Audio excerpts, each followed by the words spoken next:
So I've never worn a hair shirt, like the saints were always wearing back in the day. I don't even know where you would even get one anymore. Amazon, or maybe not. Maybe you'd have to make your own. Those really aren't very popular anymore. Hi and welcome back to our channel. I'm Jennifer here with Kate, and today we're talking about Catholic things we have never done. We did a video similar to this last year about Catholic things that we've never done for Advent and Christmas, and that got us thinking about other Catholic things that we've never done. And we were able to come up with a list of quite a few. Yes, quite a few, but we've narrowed it down to 10 things, not including wearing a hair shirt.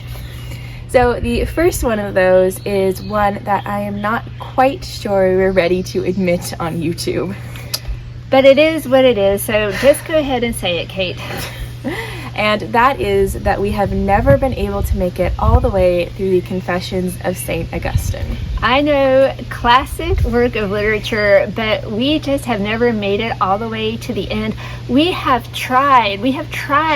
I've done it multiple times. I've made it to about halfway through, but I don't know, I just can't muscle through to the end.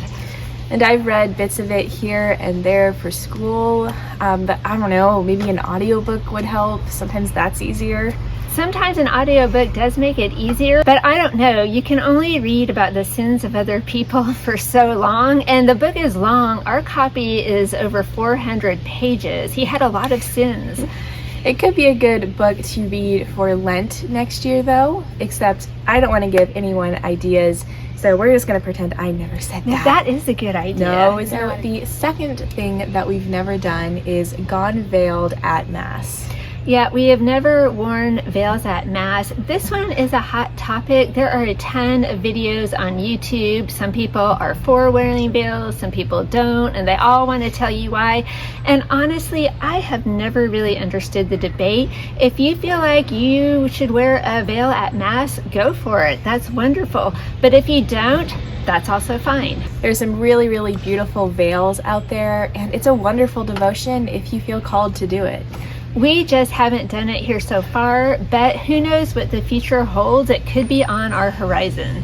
The third thing that we've never done is wear a scapular regularly, even though we all own one. Yes, we do all have scapulars, but they're made out of wool, and it's a little tricky here because we are an allergy eczema family, and even that little square of wool against the skin can get us into trouble. I'm always in trouble at the dermatologist, so I always wear my miraculous metal instead. And there are metal scapulars actually, which we have looked at before but have never properly pursued. No, we haven't. The scapular, the miraculous metal, the St. Benedict metal, those are all very wonderful and powerful sacramentals, but I don't know, somehow wearing all three at once just feels like a bit much to me. But I don't know, I feel like a walking Catholic gift shop, but I don't know what other people do. Do you wear all three all at once? Let us know in the comments. So the fourth thing that we've never done is met the Pope or even see him in person, even though we did go to St. Peter's in the Vatican a couple of years ago. Yeah, we didn't see him while we were there, but my dad once saw Pope Paul VI drive past him in a car, but we have never been that fortunate. How cool would it be though to go to something like a papal audience? Or even to hear him speak somewhere. That would be really cool.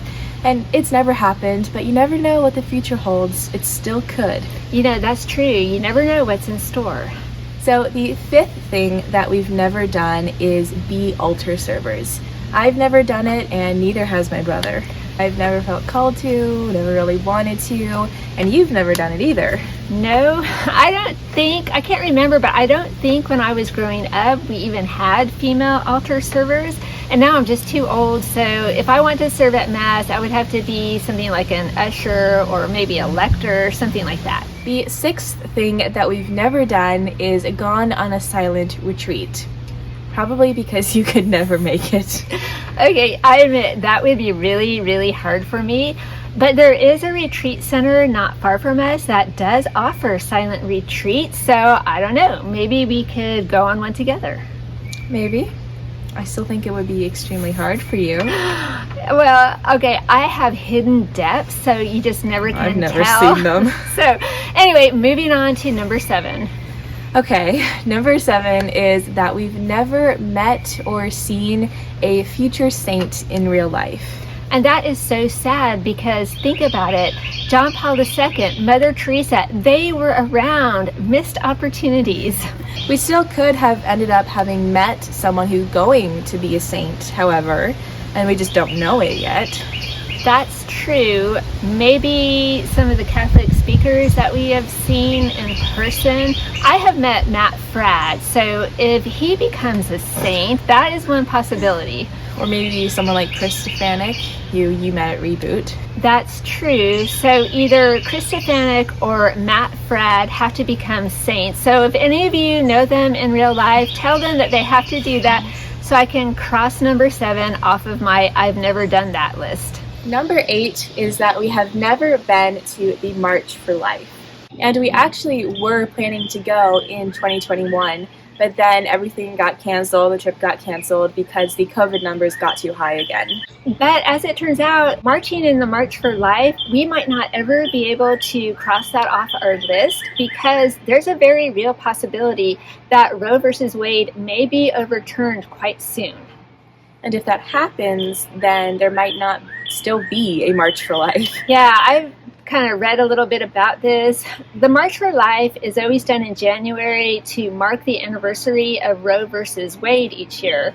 But if Roe versus Wade is overturned, then do we still need to do the March for Life as we know it? I mean, there might be a final victory march, but probably the war against abortion would have to take on, different locations, different marches in different places, maybe not the one in Washington as we know it. So it's very interesting to think about. And of course, though, we do hope that Roe versus Wade gets overturned, and we'll always continue praying for the unborn here. The 9th thing that we've never done is planted a Mary garden, which is a garden full of all sorts of flowers connected to the Blessed Mother, like carnations, roses, daisies. There's a whole long list. Yeah, we talked about those in one of our recent cooking videos when we had tea time with Mary. We had a tea party, and some of those flowers we used on the table for decoration. So although I really love the idea, the truth is that we're just not gardeners here. We did plant a small St. Francis garden, though, a couple of years ago. We planted some pansies out in front of his statue, and it's really kind of funny because we planted it and didn't touch it after that. But now this year, there are tons of beautiful flowers there. So St. Francis is our gardener, and he is doing a fantastic job, so we wouldn't want to steal his thunder. And the 10th and final thing we've never done is bury the statue of St. Joseph upside down in our yard, which is that traditional I am desperate to sell my house tactic. That's a traditional thing to do if you're a Catholic. You can take that little statue of St. Joseph, turn him upside down, plant him in your yard, and then boom, your house will sell instantly, right? Theoretically. Theoretically.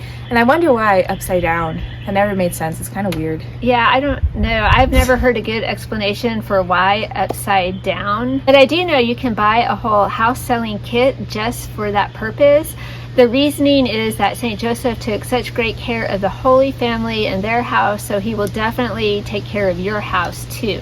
But then when you sell it, you have to dig him back up and give him a place of honor in your new home. Definitely. Although some people are really anti-St. Joseph house kits because, think about it. Do you really need to go to all that trouble of buying a kit and burying him? You can just go to him directly and ask for his help.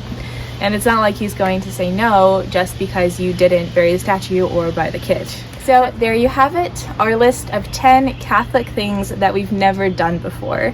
So let us know down in the comments if any of these things sound familiar and which ones you've done and which ones you haven't. Yeah, especially let us know if you've ever met the Pope or seen the Pope, or if you have ever met someone who became a saint, because that is super cool.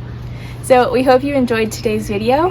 Thank you so much for watching, and we'll see you next time. Bye. Bye. Goodbye.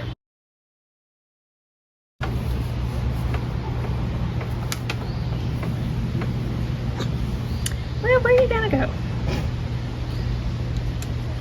had to figure out where you want to sit or you had to go away.